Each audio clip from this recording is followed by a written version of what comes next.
In this lesson, we're going to go ahead and get started using adjustment layers for color correction.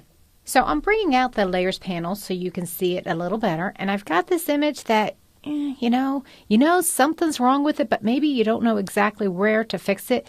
And this is the issue I see with a lot of people.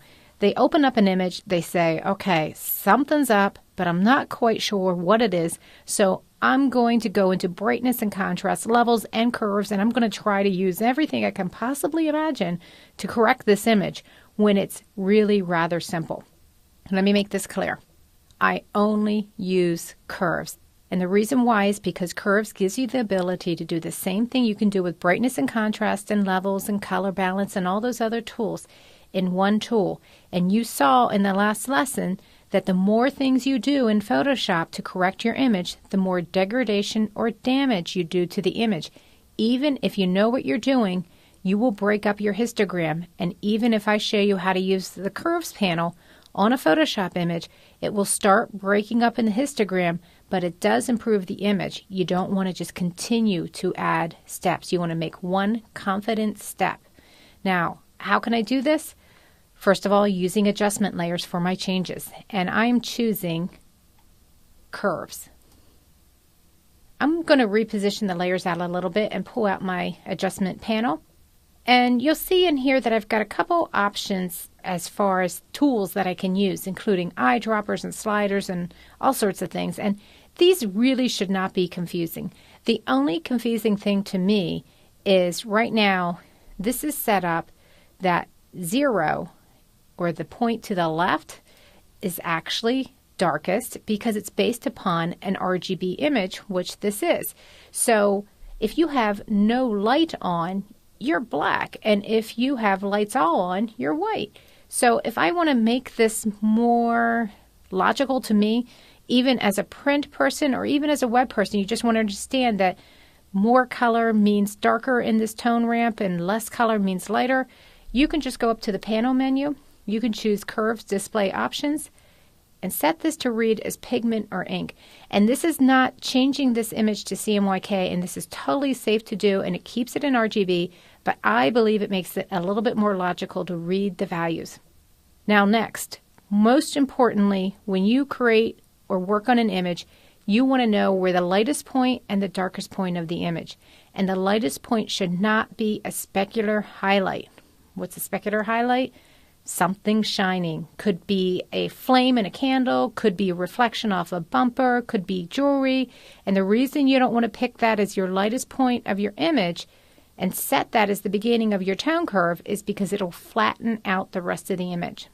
So when we were working in color correction, again, prior to Photoshop, we would look over an image and say, this looks like the lightest point and this looks like the darkest point, and I'm going to set the tone curve between these points. And you can do that really easily using Photoshop.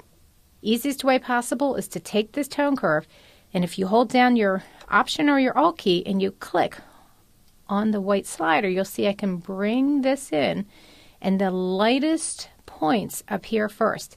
Now, the first thing you'll notice is that up in the middle of the top, there is a vase that's showing, and that is definitely a specular highlight. That very white spot is a reflection of some light.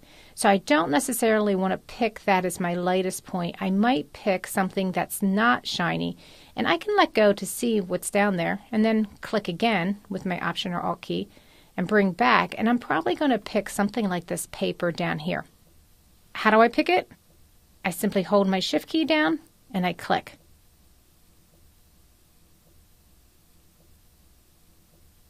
And that puts a color sampler down, a sampler that indicates I'm marking this spot for later. And I'm not doing anything to the image, it's just simply putting a little sampler in there.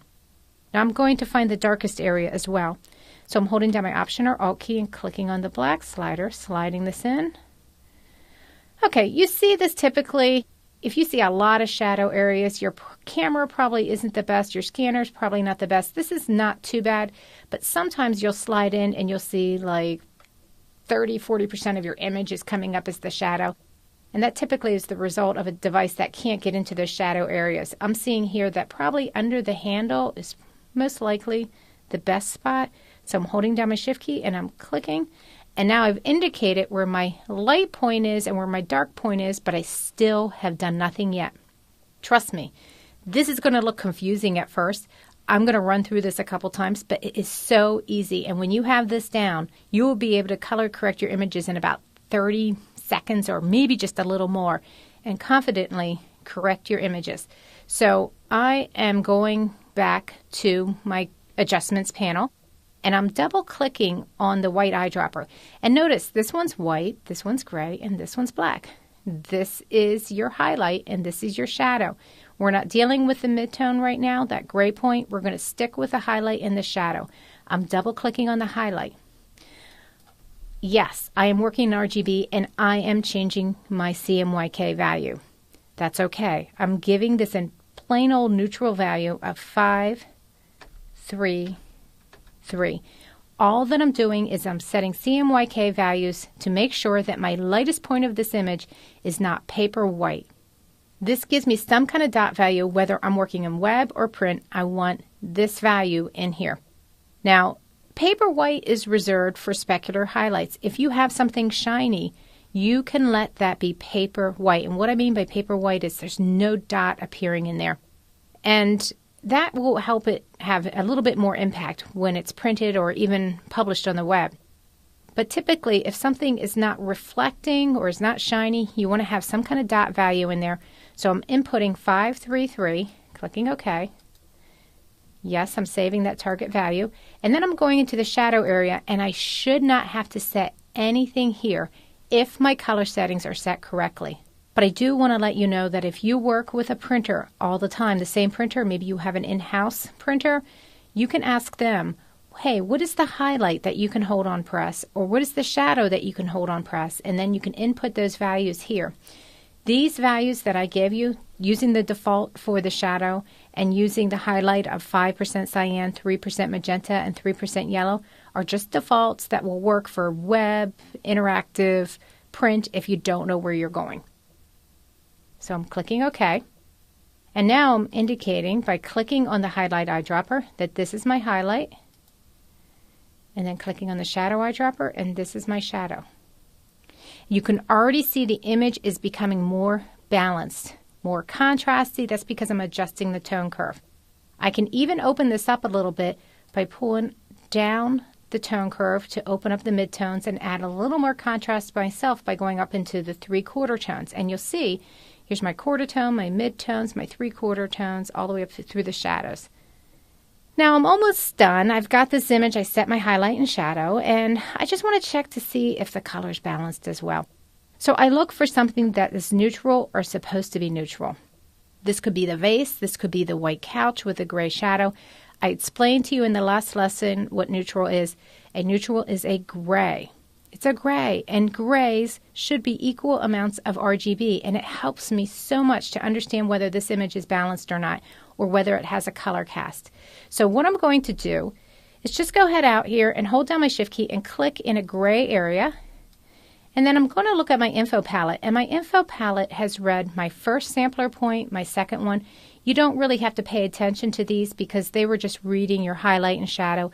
But then there's this third one, and I'm looking at the values in here because I want to see if this image is balanced.